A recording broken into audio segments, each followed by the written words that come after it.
India മുന്നണിക്ക് പ്രതീക്ഷ ഓരോ ദിവസവും കൂടി വരികയാണ്. ശ്രീ രാഹുൽ ഗാന്ധി അത് വിലയിരുത്തി വളരെ നല്ല ഭാഷയിൽ അതേപോലെ തന്നെ പ്രതീക്ഷ ഉണ്ടാവുമ്പോൾ ജനങ്ങളോട് പറയേണ്ട കാര്യങ്ങൾ രാഹുൽ ഗാന്ധി പറഞ്ഞുകൊണ്ടിരിക്കുന്നുണ്ട്.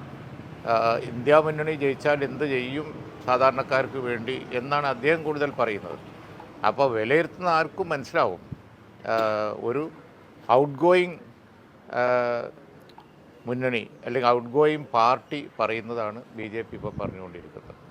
ഒരു അധികാരത്തിലേക്ക് വരുന്ന പാർട്ടിയുടെ മുന്നണിയുടെ നേതാവ് പറയുന്നതാണ് ശ്രീ രാഹുൽ ഗാന്ധി പറഞ്ഞുകൊണ്ടിരിക്കുന്നത്.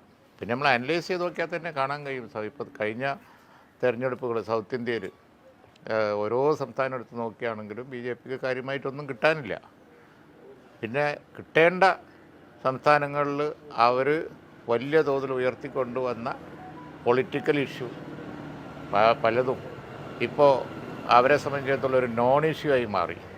നമ്മൾ തിരിഞ്ഞു നോക്കുകയാണെങ്കിൽ പൗരത്വ പ്രശ്നം, ക്ഷേത്ര പ്രശ്നം, ഇതൊക്കെ ഉയർത്തിക്കൊണ്ട് വന്നിരുന്നു. അതൊന്നും പേശുന്നില്ലല്ലോ. ഏശാത്തപ്പോഴാണ് മുഴുത്ത വർഗീയത പറയാൻ തുടങ്ങിയത്.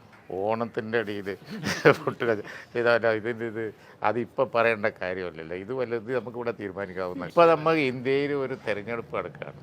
കേരളത്തിൽ തിരഞ്ഞെടുപ്പ് കഴിയുകയും ചെയ്തു. ഇപ്പം നമുക്ക് എങ്ങനെയെങ്കിലും ഈ രാജ്യത്ത് ജനാധിപത്യം സംരക്ഷിക്കണം, അതുപോലെ മതേതരത്വം ഉയർത്തിപ്പിടിക്കണം. അതിൻ്റെ ഇടയിൽ മറ്റു കാര്യങ്ങൾ അതൊന്നും ഒരു പ്രസക്തിയില്ല. അതൊക്കെ വരുമ്പോൾ സംസാരിക്കാം, അത്രയേ ഉള്ളൂ. ഇത് അറസ്റ്റ് ചെയ്ത് കഴിഞ്ഞിട്ടുണ്ടെങ്കിൽ അതിൻ്റെ പിന്നിൽ എല്ലാവരും ഇദ്ദേഹം ഒരു അഴിമതിക്കെതിരായി വന്നു, എന്നിട്ട് അഴിമതി ചെയ്ത ആൾ എന്നുള്ള നിലക്ക് അങ്ങനെ അങ്ങ് കൂടും എന്നാണ് അവർ കരുതിയത്. പക്ഷേ സംഗതി നേരെ തിരിച്ചാണ്ടായത്. ജനങ്ങളെ ബോധ്യപ്പെടുത്താൻ കഴിഞ്ഞില്ല. മാത്രമല്ല നല്ല ഒരു പോപ്പുലറായ ഭരണാധികാരിയെ ബലമായി പിടിച്ച് അകത്തിട്ട പോലെയായി. അതുകൊണ്ട് കേജ്രിവാളിനെ അറസ്റ്റ് ചെയ്തത് അവർക്ക് വലിയ തിരിച്ചടിയായി വന്നിരിക്കുകയാണ്. ഇപ്പോൾ അത് തിരിഞ്ഞു കൊത്തി, യാതൊരു സംശയവുമില്ല. അതിന് ഗവൺമെൻറ് കണ്ണ് തുറക്കുന്നില്ല. കണ്ണ് തുറക്കേണ്ട ഒരു വിഷയമാണത്. ഇത്രയധികം വാർത്താ മാധ്യമങ്ങളൊക്കെ അതിൻ്റെ ഒരു സ്റ്റാറ്റിസ്റ്റിക്സ് പുറത്തു കൊണ്ടുവന്നിട്ടും കണക്കുകൾ നിരത്തിയിട്ടും എന്താണ് ഗവൺമെൻറ് കണ്ണ് തുറക്കാത്തതെന്ന് അറിഞ്ഞുകൂടാ. ഇനിയും സംശയമുണ്ടോ? എത്ര ആയിരക്കണക്കിന് കുട്ടികളാണ് അഡ്മിഷൻ കിട്ടാതെ പുറത്താവുന്നത്? ഇവിടുത്തെ ഇപ്പോൾ ഇന്ത്യയിലെ സ്ഥിതി പറഞ്ഞ മാതിരി തന്നെ ഇവിടെയുള്ള പ്രതിപക്ഷത്തിനും ഈ കാര്യങ്ങൾ ഉറക്കെ ശബ്ദിക്കാനല്ലേ പറ്റുള്ളൂ.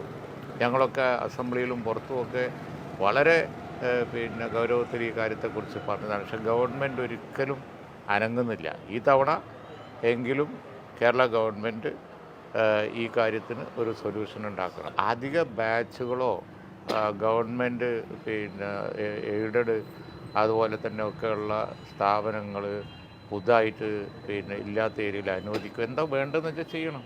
UDF ചെയ്തുകൊണ്ടിരുന്നതല്ലേ. ഞങ്ങൾ 5 കൊല്ലം കൂടുമ്പോൾ മാറി വരുമ്പോൾ ഇത്തരം കുറവുകൾ UDF ആണ് പരിഹരിക്കാത്തത്. 5 കൊല്ലം കഴിഞ്ഞപ്പോൾ വീണ്ടും LDF ഗവൺമെൻറ് ഭരണത്തിൽ വന്ന സാഹചര്യത്തിൽ അവരുടെ ഉത്തരവാദിത്തമാണ് 4-5 കൊല്ലത്തിൻ്റെ ഉള്ളിൽ കൂടിയ സീറ്റിൻ്റെ റിക്വയർമെൻറ്റിന് സീറ്റ് അനുവദിക്കരുത്.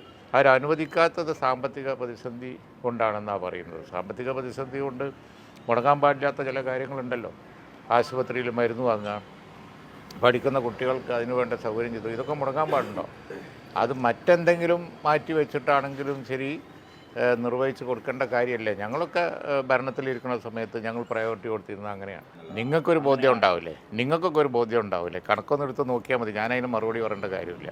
തീർച്ചയായിട്ടും മലബാറിലെ ജില്ലകളിലാണ് കൂടുതൽ സീറ്റുകളുടെ കുറവ്. അതേ അവസരത്തിൽ ഇടുക്കിയിലുണ്ട്, ചില ജില്ലകളുണ്ട്. നമ്മൾ പ്രാദേശികമായിട്ടല്ല, കുറവുള്ള ജില്ലകളിൽ സീറ്റ് അനുവദിക്കണം.